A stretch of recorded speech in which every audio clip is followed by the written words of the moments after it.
Heinrich Mueller clutched the barbed wire. His stomach growled with hunger. 3 months ago, he fought Americans in Italy. Now, he was their prisoner. He expected punishment. Starvation, maybe. Execution. Instead, an American guard approached, holding a clipboard. "Mueller, right? We have a job for you. Construction work. 40 cents an hour." Heinrich stared in disbelief. "A job? Money?" The guard continued, "You'll get paid every week. Cigarettes. Coca-Cola. Whatever you want." Heinrich's jaw dropped. This couldn't be real, but it was, and he wasn't alone. Across America, 400,000 German prisoners discovered this. They weren't just going to survive. They were going to earn a living. The year was 1943. German U-boats prowled the Atlantic. Nazi forces occupied most of Europe, but thousands of Wehrmacht soldiers crossed the ocean. As prisoners, some were captured in North Africa, others from Sicily and Italy. A few were pulled from submarine crews. Dragged out of freezing waters, they arrived expecting the worst Nazi propaganda. Had painted Americans as brutal captors. Expect no mercy, officers warned. But America had signed the Geneva Convention, international. Law demanded humane treatment. Still, what did that really mean? German soldiers soon found out, and it wasn't what anyone expected. These weren't just prison camps. They became something unprecedented. Work camps, where enemies earned money, where adversaries might even choose to stay. But how did this happen? And why did America pay them? The answer lies in wartime need, a gamble that changed beliefs about democracy. America had a problem. Millions of men were fighting overseas. Farms sat empty. Factories desperately needed workers. Then someone had an idea. What if the enemy could help? Camp Hearn in Texas tried it first. German prisoners stepped off trucks. They expected barbed wire and guard towers. They got those. But something else too. Job assignments. We need 200 men for cotton picking. Hands shot up immediately, not out of love for America, but out of sheer boredom. Klaus Weber, an ex-Panzer driver, ran a harvester. Hans Fischer, an ex-Luftwaffe mechanic, repaired farm equipment. The irony was staggering, but it worked. Farmers were amazed. These weren't lazy prisoners. They were skilled workers, hungry for purpose. Soon, POW labor spread nationwide. Oregon sawmills, Minnesota logging camps, Nebraska wheat fields. Some built roads for supply trucks. Others harvested food for American soldiers. And then came the twist. The Germans were treated better than many U.S. workers, 3 meals a day. Safe work, medical care. One prisoner wrote, "I never ate so well in my life." Were these really prison camps? Or something else entirely? Then came the real shocker. America decided to pay them. Not much by today's standards. 80 cents for skilled work, 40 cents for basic labor. To men with nothing. It felt enormous. Every Friday became payday. Prisoners lined up for wages. Schneider. Hans, $12.60. Hans Schneider stared at real money. Real American dollars inside a prison camp. What could he buy? Then they discovered the canteen. Shelves filled with American products. Coca-Cola, cigarettes, chocolate, magazines. For the first time, they had choices. Some bought soap and toothpaste. Others splurged on candy and soda. A few bought paper for letters home. The most popular item? Beer. German prisoners. Drinking American beer with money they had earned from American jobs. The absurdity was overwhelming. Wilhelm Koch saved for weeks. He bought a harmonica. Every evening, he played folk songs. Other prisoners sang along. Guards didn't stop them. Some even listened. Enemy soldiers were becoming people. But this freedom created a problem. What if the prisoners didn't want to leave? The transformation didn't happen overnight. At first, suspicion ruled everything. "This is a trick," whispered Mueller. "They want to make us soft."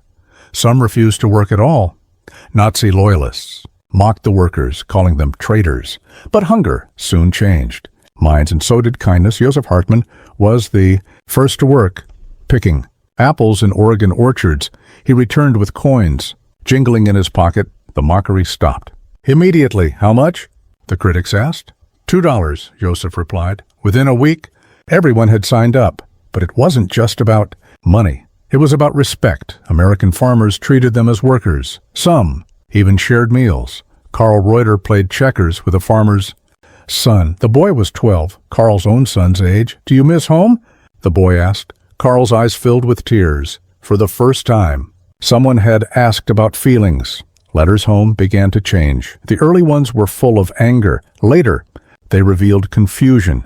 "Americans feed us better than our own army," wrote one. "I don't understand this war anymore. Some prisoners stopped wanting to escape. Why run from food and safety?" But the biggest shock was still coming. Back home, something very different was happening. For American farmers, POW labor wasn't charity, it was survival. The war had stripped rural America of workers young men were fighting in Europe and the Pacific. Women had moved to the cities, taking factory jobs, crops rotted in the fields. Livestock went unattended, then the prisoners arrived. And everything changed. "Best workers I've ever had," said Morrison. The POWs worked hard. They never complained. Some farmers even dreaded the war's end. At Patterson's lumber mill, German prisoners amazed him with their precision. Better than most Americans, he admitted. POW labor added $1.6 billion to the U.S. economy. That's nearly $30 billion today. But it wasn't just about money. It was about changing minds. Mary Thompson hated Germans. She had lost her son at D-Day until she met Heinrich. Heinrich was 18, just like her boy. He worked the cornfields tirelessly. He cared for their sick dog. "He's just a boy," she whispered. "They're all just boys." Across America, enemies became neighbors. Hatred turned into understanding. Some prisoners were invited into churches. Others joined baseball games. But this harmony had a dark contrast. While POWs thrived in America, millions were dying in Nazi camps. The irony was brutal, almost impossible to believe. German POWs in America bought Coca-Cola. Meanwhile, Allied prisoners in Germany starved, and the Soviets suffered the worst fate of all. 3.3 million captured, 2 million dead.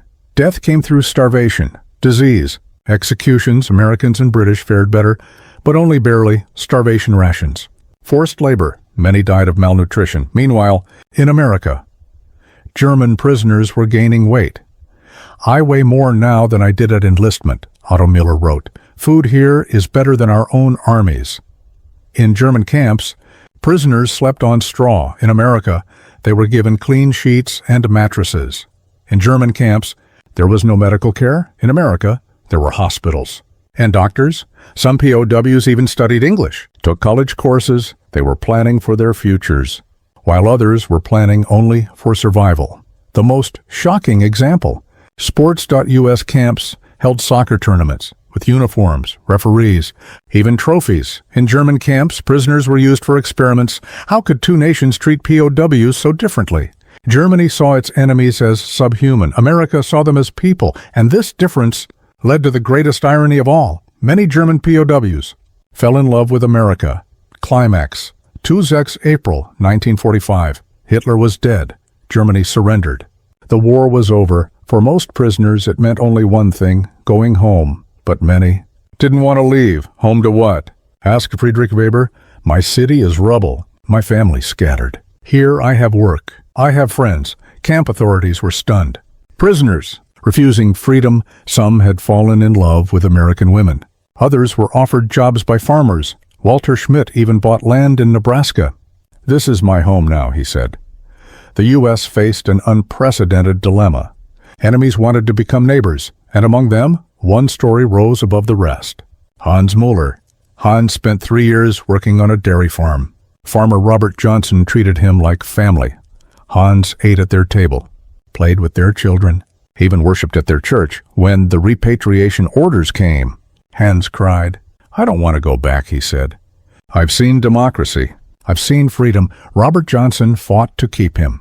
He wrote Congress, organized petitions, even offered to adopt Hans as his son. The story made national headlines. Enemy soldier refuses to leave America. And Hans wasn't alone. Thousands applied to stay. They had seen American values. Not in speeches, but in action. The country they once came to conquer had conquered them, not with weapons, but with kindness. Conclusion: WWII. In the end, most POWs returned home. Immigration laws were strict. The world was rebuilding, but many stayed in touch for decades. Letters crossed oceans. Some returned as tourists. Others brought their families to the very farms where they once labored. Heinrich Mueller never returned, but his children did. They settled near his old farm in Wisconsin. Carrying his legacy forward, the POW program revealed America's character. In the darkest war, America chose differently. They could have starved them. They could have killed them. Instead, they gave jobs, pay, dignity. Enemies turned into friends.